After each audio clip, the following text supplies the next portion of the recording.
This week on the Powell Not Found podcast, the Dodgers win the World Series in an easy 5 games against the New York Yankees. The Yanks look pretty clumsy out there on the field, and what is next for this team that obviously needs a little bit of a revamp or help? Coming up next on the show, here we go.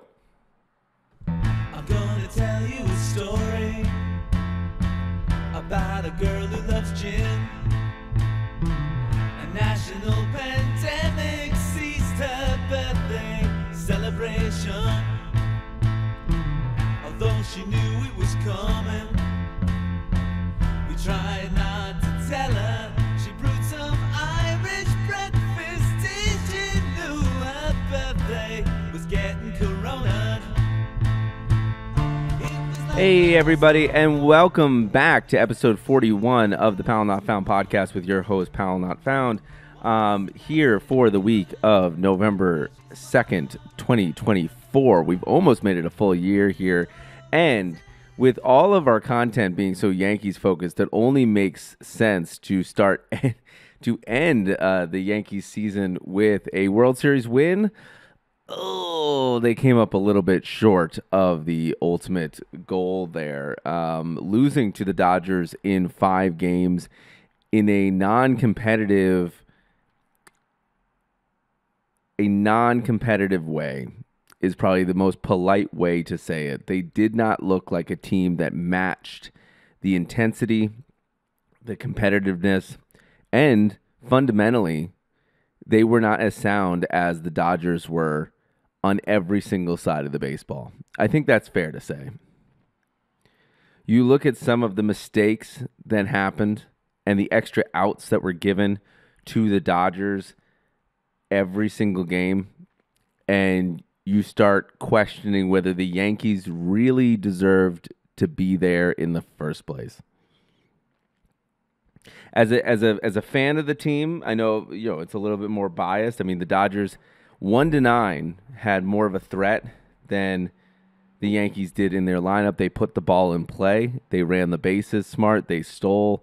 They fielded their positions. They hit their cutoff men in the chest. How many Yankees this season, this series, were thrown out at the plate by great throws, by great relays? One of them was Giancarlo Stanton running. So, but they took advantage of some of the mistakes and some of the blunders like that the Yankees made, and they won, and they really showed dominance. Throughout the entire series. Some of the games you can say Game 1 was a crapshoot, but you can't let that game get to the bottom of the ninth. You just can't let that game get out of hand in the bottom of the ninth, because there's always, and you can't throw a fastball dead red to Freddie Freeman and expect not to get punished for it. Freddie Freeman had a hell of a series. I mean, homering in what was the final total? 6 straight games, 6 straight World Series games, and it couldn't have happened to a better person, a better guy, and a face of baseball. That's with all the Shohei Ohtani and with all the Aaron Judge, we forget that in 2021 it was Freddie Freeman, right, the new face of the Braves, that was representing baseball, and so. What a guy, what a series that he ends up with, and really carries that Dodger team to a victory while Shohei Ohtani suffers that injury in Game 3 on the base pass. Looked like he's a little bit kind of compromised, and it didn't matter because 1-9, those guys picked each other up and led themselves to a World Series. The Yankees, on the other hand, where do you start with this team? In the beginning, we got to remember earlier this year, this team needed to go and win their window was this year. After Game 5, this team is going to look very, very, very, very different because of all the people that are walking, because of all the people that have options that the team might not pick up. So this was their year. We got rid of Michael King. We got rid of Kyle Higashioka, Drew Thorpe in order to get Juan Soto. on the team to back up Judge, to give Judge some protection after an 82-80 season. And on paper, the Yankees won the American League pennant. And that shouldn't be anything to sneeze at. That is an accomplishment. That is something to be proud of. They did it by kind of ramming through the Royals and the Guardians. There's some stories going on that the Yankees had the easiest path to the World Series that they've had in decades. And that's pretty true. They didn't have to go through the Astros. They didn't have to go through the Red Sox. They did what they do with AL Central teams, which is handle them. And then they got to a team like the Dodgers that are built very similarly, that are built very much in the way that the Rays are kind of built, with a heavy emphasis on analytics. I mean, how many times during the World Series did we hear that Dave Roberts does not let his starters see anybody the third time through, right? That he saves the bullpen, that even the bullpen is under that edict where they don't want to reveal too many of their players to give them more exposure to some of the batters, because they'll start getting used to them. Look at Dave Roberts throwing a bullpen game in the World Series in Game 4, the only game that the Yankees capitalized and won because the B bullpen was used. Right? How many times in World Series history do you hear somebody say, "I'm going to throw a bullpen game"? That should give you an idea of how analytically bent the Dodgers are. But the Dodgers also have another side to them, right? The Dodgers are also built kind of like the 1990s Yankees, right? Look at what they've done to that team that suffered massive, massive injuries. Clayton Kershaw out, right? Yamamoto was hurt, out. Mookie Betts was hurt, out, right? Came back. Look at what they did, right? They went out this offseason, and maybe to the detriment of their future teams. We can't say. We don't know if that's going to be the case. But they went out and they got Shohei Ohtani with a deferred contract, somewhere around $46 million a year of present-day value, whatever you want to call it, but $700 million contract. $700 million contract. Let me repeat that. A $700 million contract that they gave out to Shohei Ohtani in order to lock him up. And then went out again and got the most coveted pitcher on the market, which was Yamamoto, right? A player that also the Yankees were heavily interested in. They said they were at the finish line with him. And then, on top of that, they got Tyler Glasnow, right? Then at the trade deadline, when the Yankees, finished getting Mark Leiter Jr., underdog star of the World Series, might I add, and Jazz Chisholm from the Marlins, they were going to get Jack Flaherty from the Tigers. And they didn't. Who got them? The Dodgers. Give credit to the Dodgers where they're deserving of credit. They went out and they spent. They took their money, and they really must have doubled down on the fact if we have both of these things, we have a heavy, heavy foundation in analytics, and we have money to spend, we should both be levying them to the best of our ability. And they got them. So some of the moves that even the Yankees were going to do, the Dodgers outclassed them. They outdid them. They out-Yankeed the Yankees this year, without a doubt. And put a heavy emphasis on fundamental baseball. And nothing could be clearer than watching these last 5 games and realizing that all of the talk beforehand about the Yankees having starting pitching rotation that's a little bit stronger than the Dodgers, that was their edge. Nothing could be clearer than watching that series to realize that the Dodgers were just a better team. That even the National League at times were probably better teams than all of the American League teams were. I mean, would this be the same result had the Phillies gotten to the World Series? Would this be the same result if the Mets have gotten to the World Series? And thank God the Mets didn't make the World Series as a Yankees fan, because it would have been just years of talking about this World Series. There's something a little bit nicer about losing to the Dodgers than losing to the Mets.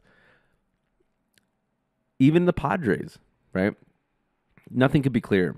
Also, offensively, the Dodgers put the ball in play, right? There was a big comparison that I was making in my mind.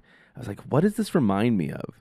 It reminded me of the 2015 Kansas City Royals, who operated on an edict of make the defense make plays, put pressure on the defense, run on contact, really make them execute.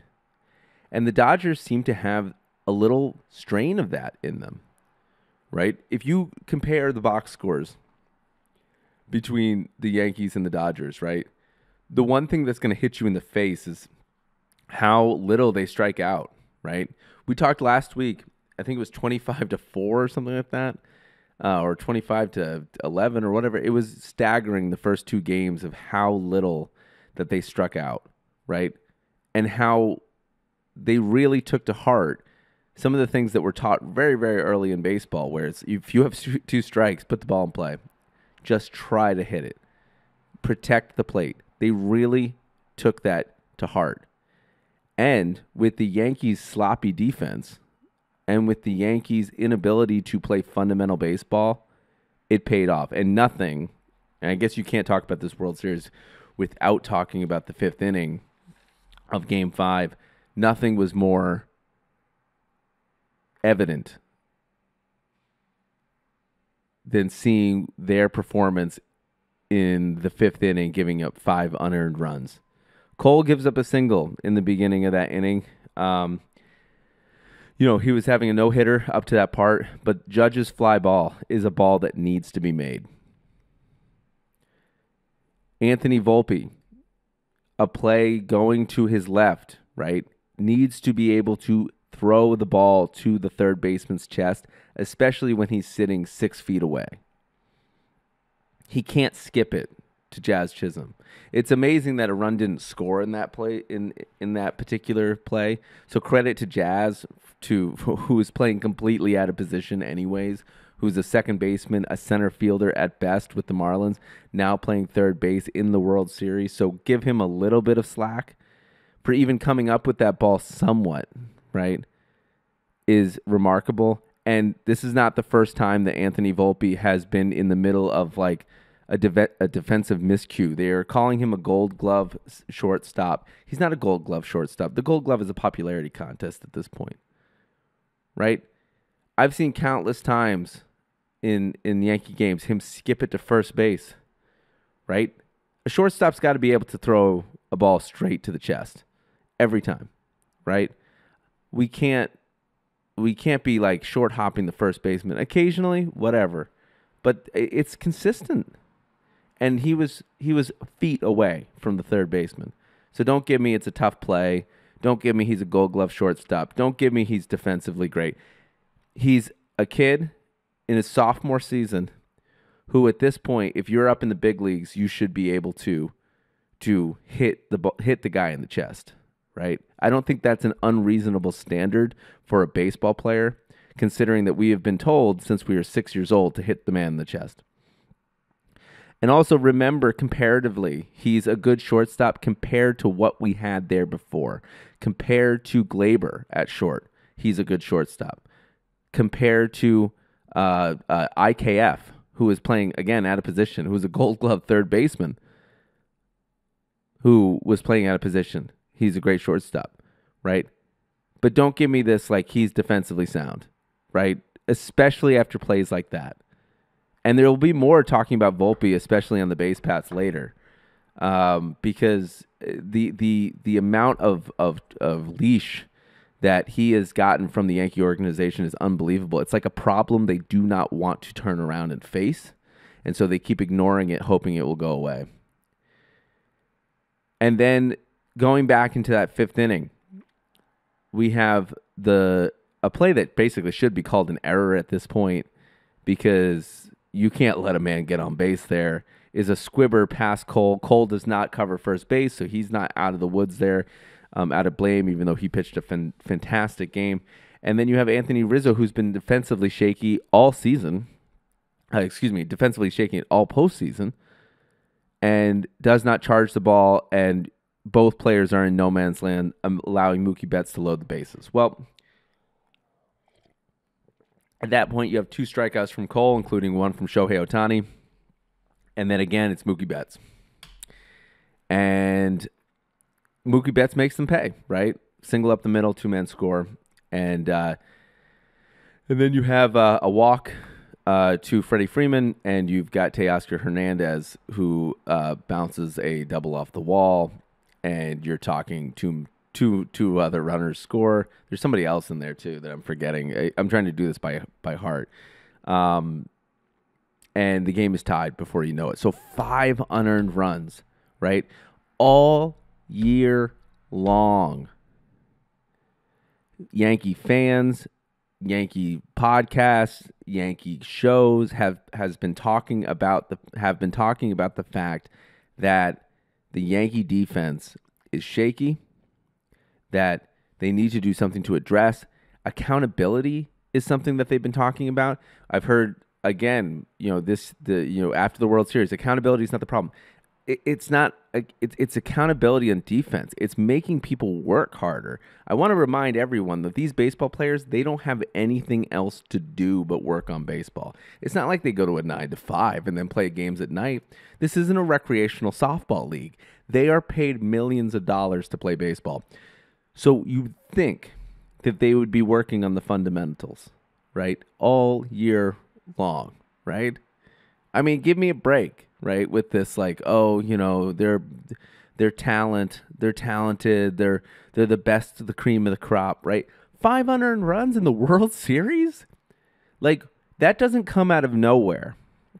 That comes from a season of not nipping the problem in the bud.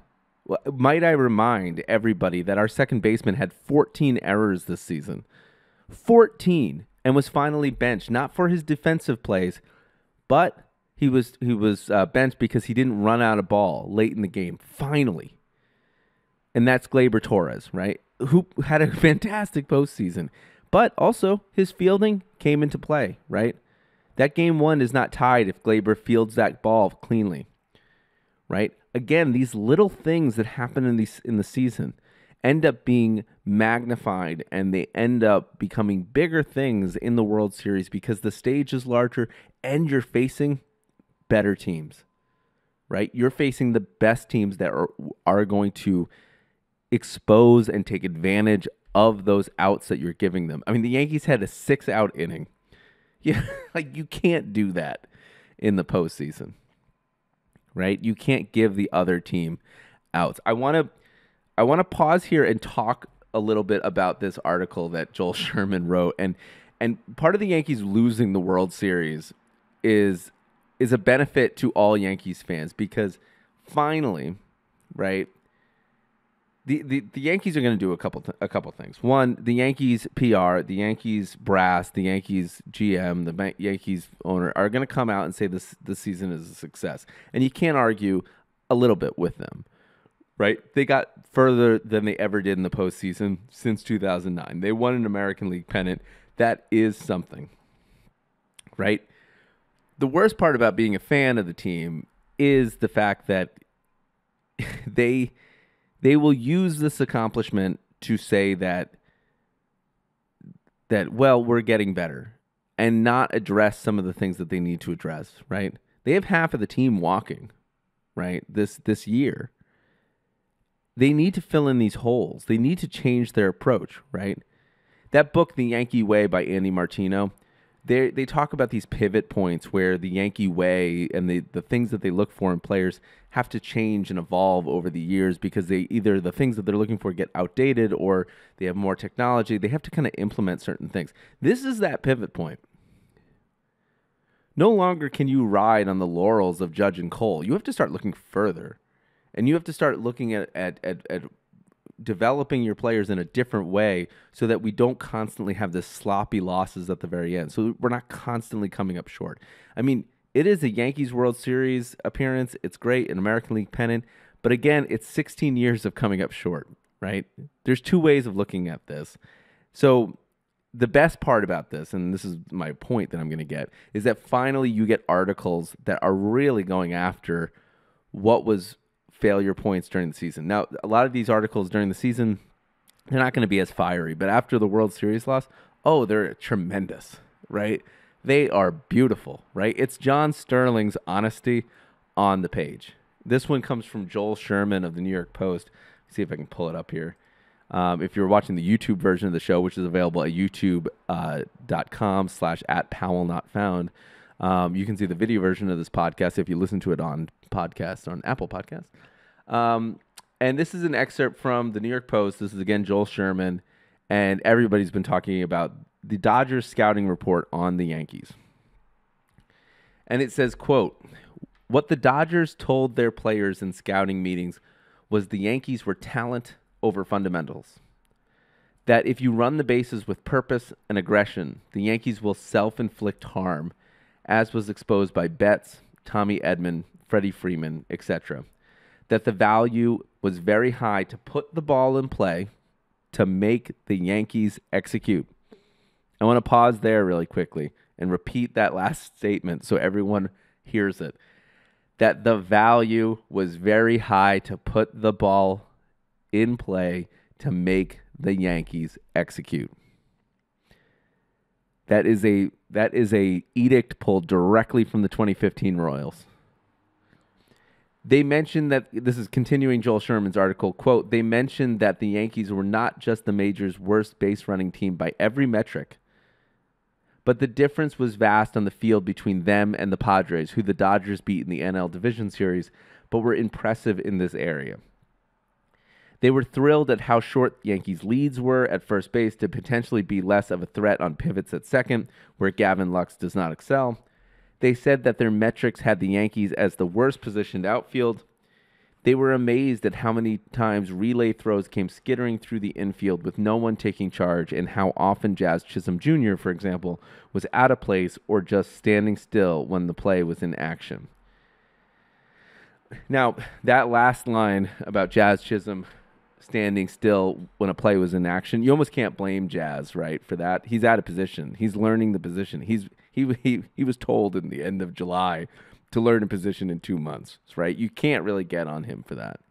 And we all see kind of how players out of position struggle offensively. We saw it with Glaber at short, right? He wasn't the same Glaber Torres. His mind was preoccupied by learning shortstop. Moved him back to second, same old Glaber, right? They mentioned that the Yankees were not just the major's worst base running team by every metric, but the difference was vast on the field between them and the Padres. All year long, we have been seeing the Yankees struggle, give extra outs away on the base paths.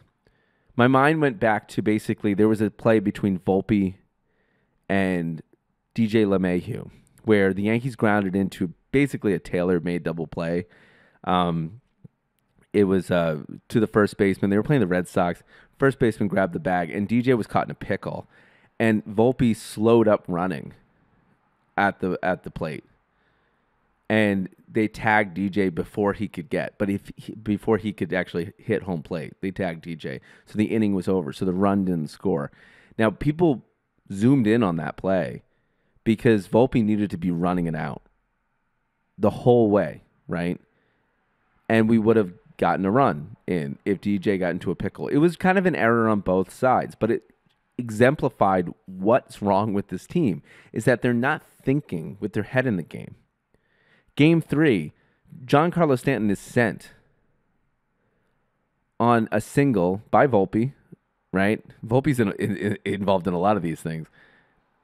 Single by Volpe. It's a floater in left field. Now, the whole, again, I think I mentioned this last week, but the whole division series, Bob Costas made a living on talking about how slow Giancarlo was. And Luis Rojas gives him the go-ahead. And I hear podcast after podcast saying, well, it's, they got to make a perfect throw. But they make perfect throws. This is the World Series. This is the best team from the National League. They're not going to make a not perfect throw. And also, Giancarlo Stanton can't run. So at that point, you have a chance to basically have Volpe on first, Giancarlo on third. They're down 3-0. The tying run comes to the plate in Rizzo. But instead of that happening, Giancarlo is thrown out by, a foot. You have Volpe, Austin Wells. I believe it's game 4, right? This is all erased because game 4 ended up being kind of a rout in general by the Yankees. The Yankees offense finally woke up. But Austin Wells hits a ball off the wall, and Volpe is caught in between second and third, like on a play where at least you got to be halfway between second and third because the outfielder his back is towards you. And he's going after that ball. Even if he makes an amazing play, it's going to take time for him to recover. You're probably back at second base. And somehow he ends up on third base, right? Gives up a run, right? He ends up scoring on a ground out, by, God, I can't remember anymore. He ends up scoring by ground out. And so it kind of gets erased, but it's still giving up an out. Giving up and out again. It's giving them extra opportunities to capitalize. You can't do that in the base paths. Gleyber Torres was thrown out at home plate by the Cleveland Indians, right? By a great relay throw. Again, these are not the worst teams in the league. You're not playing the Chicago White Sox every day. You're playing the best teams in the league. You can't count on an errant throw. They were thrilled at how short Yankee leads were at first base to potentially be less of a threat on pivots at second where Gavin Lux does not excel. There were a couple times in the Fox broadcast where they were talking about Juan Soto's leads coming off first and how they were non-existent. Again, this is part of that developmental coaching problem that we seem to have, right? We know that the Yankees like to leave their players alone. They like to kind of have them go through their process. But at some point, when you see them do things that are wrong each time, and you see them play the game with such hesitancy, you have to address it, right? Like Giancarlo Stanton not having a lead, I understand. The man's made out of glass, right? Like you don't want him to get hurt, and especially considering he was the only player that ever really did anything in the postseason of significance. But, Juan Soto, you want him taking more than a step off, right? I mean, you're like John Smoltz even mentioned, he said those extra 10 feet or whatever it is, 3 feet, 4 feet, that might be the difference between you being safe and you being out. So you can't give that to them time and time and time again.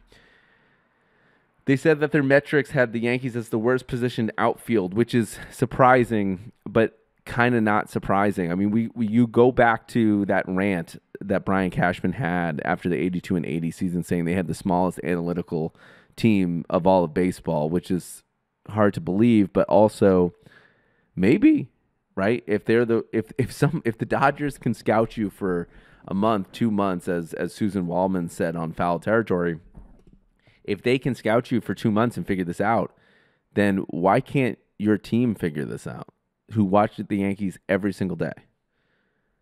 They were amazed at how many times relay throws came skittering through the infield with no one taking charge. A lot of times during this World Series, you saw Anthony Rizzo comes careening through the middle of the field to cut off an overthrown ball. Gleyber Torres misplaying that ball in Game 1, letting Shohei Ohtani advance to third, giving them the extra 90 feet. The extra 90 feet can be the difference. And Jazz Chisholm, who's out of position, right? I mean, the Yankees got outclassed here by a scouting department that said, make them make the plays, because we know they can't, right? They have a lot of players playing out of position. And this isn't just this year, right? I mean, Oswaldo Cabrera has played how many positions? I'm surprised they haven't given Oswaldo Cabrera the position of hot dog vendor at this point, because he could probably do it with great class, right? I mean, he's played every position on the field, right? He's played left field, second base, shortstop, third base, first base. I mean, what else are you going to put him in? He's the ultimate utilities man. He never seems to play his natural position. Glaber has been played out of position. DJ LeMahieu, remember him? Was played out of position. First base, third base. Judge is a right fielder playing center field who misplays a ball in a critical spot. I know it happens. I know people drop pop-ups, right? It's a sinking line drive. You got to make more of an effort, right? You can't take your eye off the ball in that moment. You can't be thinking 2 plays ahead. Make the catch, right? So a weird, very rare defensive miscue from Aaron Judge, which kind of erases his amazing play that happened in the second or third inning or whatever it was, where he dove against the wall and caught a ball that was like destined to be a double, right? Judge had a weird postseason. I mean, offensively, it's kind of lazy to talk about it anymore. He hit a .184 in the postseason with 3 home runs, right? You can't do that. Man, he struggled for a month. And I know there were massive layoffs in between the NLD, or excuse me, the ALDS and the World Series that kind of affect your rhythm. Boone giving him extra days off at the end of the season after hitting 5 straight home runs probably didn't help. These managerial decisions are really another aspect that we need to talk about too, that just seem to really have these cascading effects and seem to be magnified in a thing like the World Series. But yeah, the Yankees got outclassed. They got to fix their defense. The Yankees will be a different team next year. A lot of players are walking, or they have team options, right? So Anthony Rizzo has a team option that probably won't get picked up. So he's on the block, right, from first base. Glaber is a free agent at second base. Volpe is ours. Jazz Chisholm has years, so he's locked in with that trade. We have Trevino, the backup catcher, is his free agent year, I believe. Clay Holmes, free agent. Soto, free agent. Verdugo, free agent. Am I missing anybody? Canely, free agent. Loizaga, free agent. You've got some massive holes here in the roster. First base, if you pick up Rizzo's option, it's fine. It's not surprising, but you probably have to renegotiate what he's getting paid for because of his injuries and because of his play this year, right? It wasn't the same Anthony Rizzo, right? Do you leave open an option too to talk to Pete Alonso? I mean, Pete Alonso is a first baseman that's coming from the Mets, right? Do I think he's leaving the Mets? Absolutely not. But would I like him on the Yankees? Absolutely. I think Pete Alonso is a great put the ball in play kind of guy, right? Glaber, I don't think he's coming back. I think Glaber has finished his last game in pinstripes. I think if anything, he comes back on a 1-year deal, right, to have a better season, to maybe get a little bit more of the market. But Glaber saved his season this year having a good postseason. Defensively, Glaber hurt the Yankees all year. The way he played, right? Puppy dog Glaber, right? Like the sadness when he would get something bad.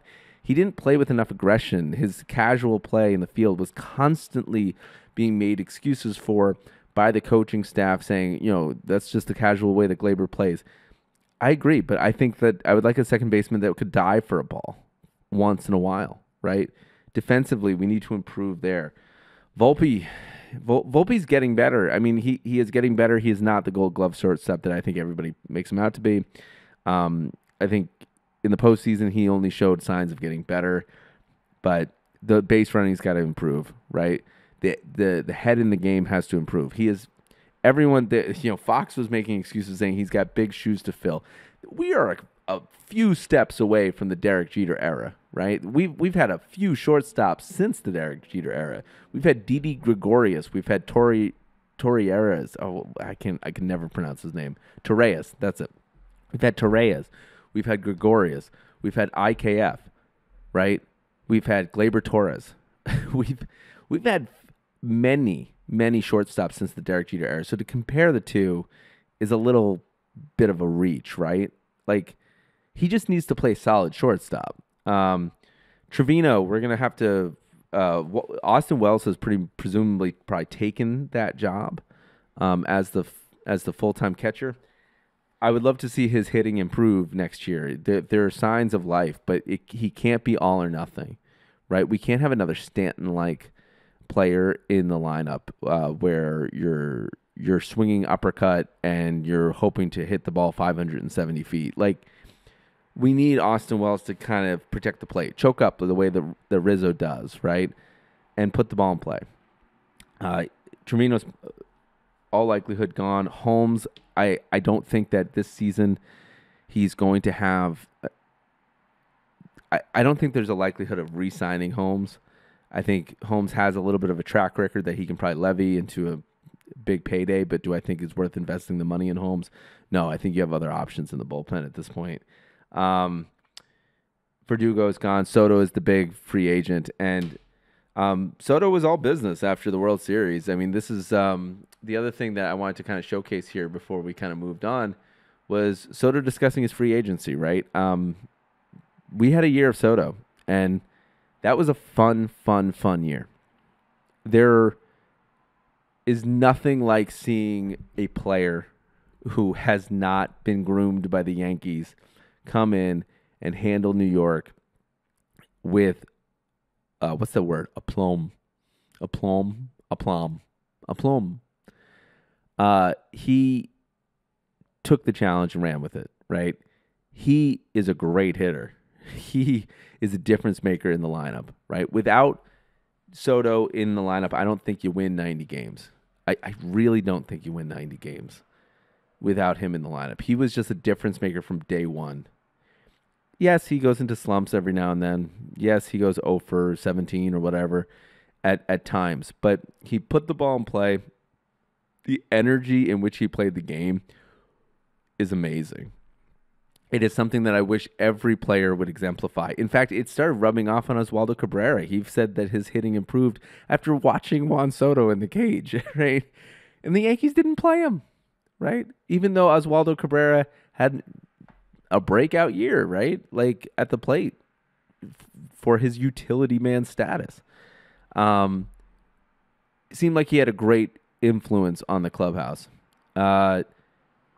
And then the Yankees lose the World Series, right? Takes a long time for Juan Soto to get off the dugout. He's watching the Dodgers win, and we enter a winter now we've entered 3 consecutive winters with big, high-profile people looking to sign, starting with Aaron Judge in 2020, the winter of 2022. He signs. He thinks he's going to the Giants. There's a whole bunch of fanfare.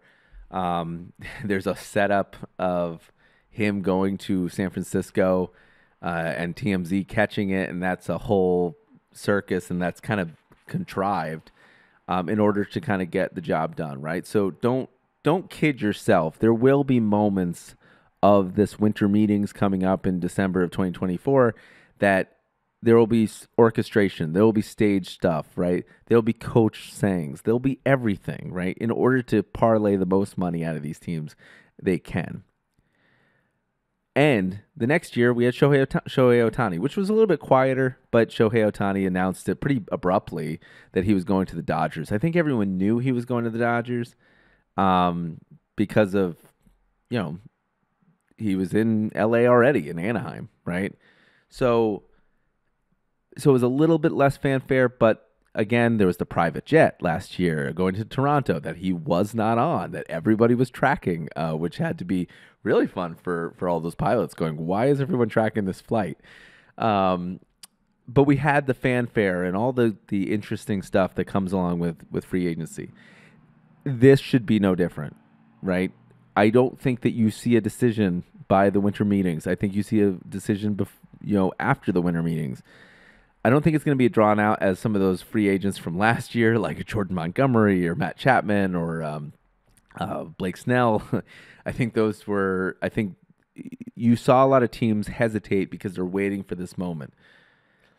The Mets, the Yankees, the Dodgers, the Padres, the Giants, Texas will all be on this fight. Toronto, they have money, right? The Red Sox. How could I forget the Red Sox? The Red Sox. If Soto leaves the Yankees, you're talking about totally different roster construction, right? Because then you're talking about shifting people around. If Soto stays with the Yankees, it's going to be because they matched an offer and because this year gave him the opportunity to experience what it's like being a Yankee, right? There's no convincing him of, hey, this culture is better. What he's experienced the culture, right?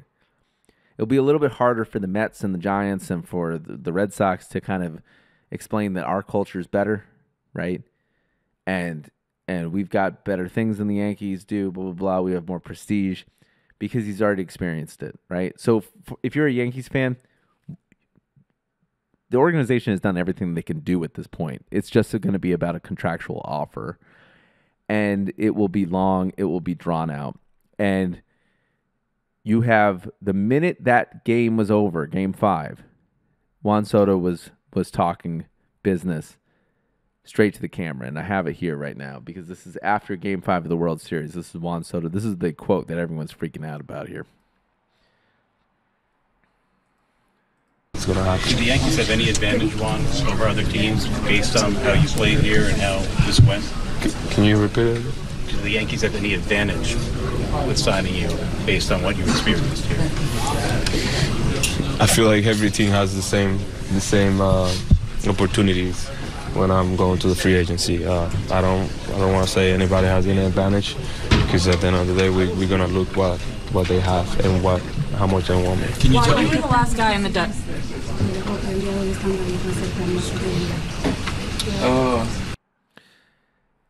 No team has an advantage, right? All 30 teams are up for grabs, which is exactly what you say when you're negotiating with all 30 teams, right?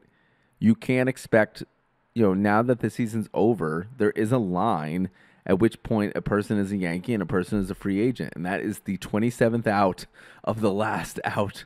In this case, the World Series, right, is when you start negotiating, right? I'm sure there's a different line for actual players and agents. I think it's the last out of the World Series, and then negotiations can start, right? We've already seen a trade from the Braves to the Angels of Soler happening. And also, before the show is out, we have to talk about how Luke Weaver was extended by the Yankees. His team option was picked up, right? So you can't expect right now. One, you need the Yankees to re-sign Juan Soto, right? Whatever it takes, right? If you let him walk, then either the team has a different direction that they have in mind, and you take that money and you invest it in other areas, right? And other players, other holes. I mean, right now you have a hole at first base. You have a hole if you move Jazz from third base to second base. You have a hole at third base. You have a hole in left field, right? You have a couple key parts of the bullpen that you need to fill, right? The rotation, right? I mean, is bulky, but is it the best rotation you can offer? You can always, like Hal Steinbrenner has said countless times before, you can never have enough pitching, right? If you let Soto walk, it might seem like a damning indictment of like a team not willing to spend. You need this guy to stay, right? You brought this guy not for just 1 year. You brought this guy to be the cornerstone of your organization for years forward. You have to start thinking about a Yankees team without Cole, without Judge at some point. They are getting up in age, right? Cole's going to be 36 next year, right? Gone are the days. I mean, maybe he pitches until he's 42. Maybe he does a Verlander or a Roger Clemens pitching at 45, right? Maybe there's a lot more in the tank for Cole. But with Judge, you need someone to back him up, right? You also need someone to protect him in the lineup, right? We have Giancarlo Stanton for another 2 years, I believe. So he's going to be in the lineup. But that extra protection is why Judge had such a good year. I mean, Judge didn't hit 62 home runs, but he pretty much bested his career in average and in RBIs this year and had a better season than he did in 2022 when he had that monster 62 home run season. Why? Because the lineup was stacked, right, with Juan Soto. Now you need to figure out if he walks, it's not the end of the world. You know, the Nationals won in 2019 with Juan Soto, right? But when he went to the Padres didn't win the World Series. When he went to the Yankees, now we can confirm that he didn't win the World Series. Might have gotten him to the World Series, but he didn't win the World Series. So you have to kind of play that in your head, going, okay, if he leaves, then what do you do, right, with the excess money that you would have spent? What do you do with first base if you don't pick up Rizzo? Is Ben Rice an option? Is he really ready? Can he hit a curveball? What do you do with second base? Do you move Jazz over? Do you try to find a second baseman because now he's so entrenched in third base, right? These are the questions that they're going to have to answer. And then I'm dying to hear what their plan is and what their direction is. That is pretty much the question that's going to be unanswered until we know where Juan Soto goes. And once we know where he goes, and once we know where he lands, the rest of the roster for the 2025 season, because that's when you start thinking about the 2025 season, is after the 27th out of the 2024 season. Then you can start putting together the rest of your roster, right? Sure, you make some deals here and there. You extend Luke Weaver. They just announced that yesterday that Luke Weaver is going to they picked up his team option. I mean, he had a breakout year this year as the closer of taking over for Clay Holmes. That can't be unemphasized enough, or emphasized enough of just how breakout his season was. Really, as a failed starter for St. Louis, for Arizona, for the Royals, and for Cincinnati and Seattle, he kind of bounced around and then came away with an energy that, I think I've said it before on a podcast, his energy coming out of the bullpen scares me, right? If he could keep that intensity the whole season, it will be really, really fun to see him take over that closer's role with authority, right? So they did pick him up. So I'm excited for that for the 2025 season. Going into the season with a closer that I feel like we can depend on that has swing and miss stuff. Not to take anything away from Clay Holmes, but Clay Holmes felt like he was pushed along by a good half season that he had a couple years ago. That his sinker, when it worked, it was phenomenal. And we saw it in the postseason. When it worked, it was great. When it didn't, it was trouble. And there was a point when Clay Holmes was closing games for the Yankees that every single save felt like it was dicey. Felt like there was excitement on the base paths. Felt like it was never clean. I mean, he had 12 blown saves this year. So clearly a move had to be made. And I think this is the correct one. Go with what's working. This roulette of closers is very, very interesting, especially for a Yankees fan who is very, very used to 20 years of one closer. I don't think that happens very often in baseball. But since Chapman's era, Chapman, Holmes, Weaver, right? We've had this kind of like merry-go-round of closers having really, really good years and then all of a sudden losing it towards the end of the season. So let's see what Weaver's got next year. So that will be kind of interesting to see, and hopefully he'll be able to keep up that energy and keep up that momentum that he built in the last month of the season and have it go an entire season. Be really interesting to see how deep he can go into the season with that energy as well, because he how many appearances did he have this year? He had 62 games. Is that right? 62 games with the Yankees in 2024. So, pretty good.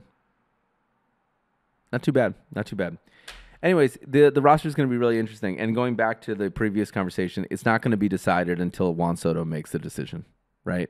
And I think a lot of people, I think baseball, just like how things weren't going to be decided until Shohei and Yamamoto signed, it's going to be the same way. It will be Soto and Alonso, right, this year as the two big boppers on the market, and that will determine what everyone else's moves are going to be this year. So, as we enter a new season of baseball coming up, let's reflect a little bit before we end the show just on the positives, right, of this season. Judge had a mammoth year, right? Had a terrible postseason, but he had a mammoth year. He established himself as an MVP. He's going to win the MVP this year, and that's a great accomplishment, right? Rodon, we talked a lot in the earlier part of the year about how Rodon needed a bounce back season. He did. He bounced back, right? We are leagues away from when he left the Yankee Stadium against the Royals, I believe, in 2023, excuse me, and he turned his back on Matt Blake. We're leagues away from that, right? Juan Soto, seeing a year of Juan Soto in pinstripes, if that's the only year that we have, I mean, Juan Soto really showed everybody how great of a player he is. And Luke Weaver, great closer. Energy. It's always good to see a bounce back story of a failed starter becoming essentially Mariano Rivera at the end of the game. I mean, that's a great story to have. Some negative stories, Jonathan Loaizaga. I want to see him sign for another year, right? I don't want to see him go out on injury, right? I don't think he wants to see himself go out on injury into a free agency year. I want to see him come back and make something. If this is the last year that we see Gleyber Torres as a Yankee, right? We talked about his shaky defense all year. We talked about that costing us in the World Series. Gleyber has been nothing but the ultimate Yankee in a lot of different ways, right? He has been, since they acquired him from the Cubs minor league system, he was he was willing to go through all the punches that the Yankees put him through, that the organization put him through, putting him at shortstop, to take nothing away from him. He is of that ilk, like Gary Sanchez and Judge and stuff. He is part of those baby bombers that had that run in 2017. We don't want to take that away from him. What a career in Yankee pinstripes. And hopefully, if they do the right thing, hopefully they extend him and maybe punch some urgency into him. If this is the end of the era, then what an era for Gleyber Torres to be a Yankee. Certainly, the defense will always be something that will be a point of contention with me, but the way he played the game and the way he came up with clutch hits in the postseason and clutch hits at the top of the lineup once they put him where he wanted to be, man, he really shined this year. Stanton, what a bounce back for Stanton. He came in earlier this season. We talked about him getting svelte and him getting losing bulk, right, in order to not be station to station kind of player anymore.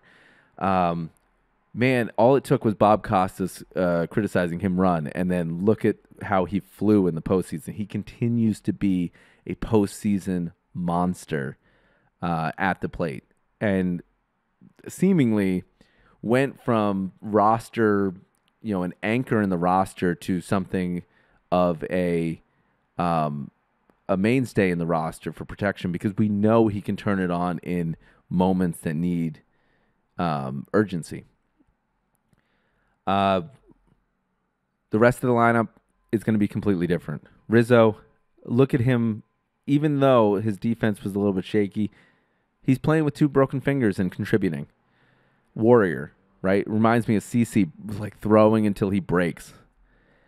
So definitely there are positive things coming out of this season. It was a long grind. I can't wait to see what happens this offseason. And if anything does happen, we'll be sure to cover it on this podcast. And Next week we'll be talking about something because baseball's not happening. We got to be talking about something else. Football. What do we do for 4 months? With that, we'll wrap up the show there. I want to give everybody who subscribed to the show, everybody who listens to the show, everybody who kind of supports the show, a shout out and thank you for helping me grow the show throughout the year in January all the way to November to the end of the World Series, and helping me kind of build any kind of audience. So thank you very much for all your support. The Yankee season ends with an American League pennant. Congratulations to the Dodgers. You've outclassed the Yankees. You outclassed the Major League Baseball, and you won the championship. And putting all those haters to bed about how 2020 wasn't a real win. Well, you won in 2024, so they can't take that away from you. So congratulations to the Dodgers. We'll be back next week talking movies, talking games, talking about whatever I want to talk about, because that's the point of this podcast. With that, I am Mark Powell for the Powell Not Found podcast, and congratulations to the Dodgers, and we'll see you next week.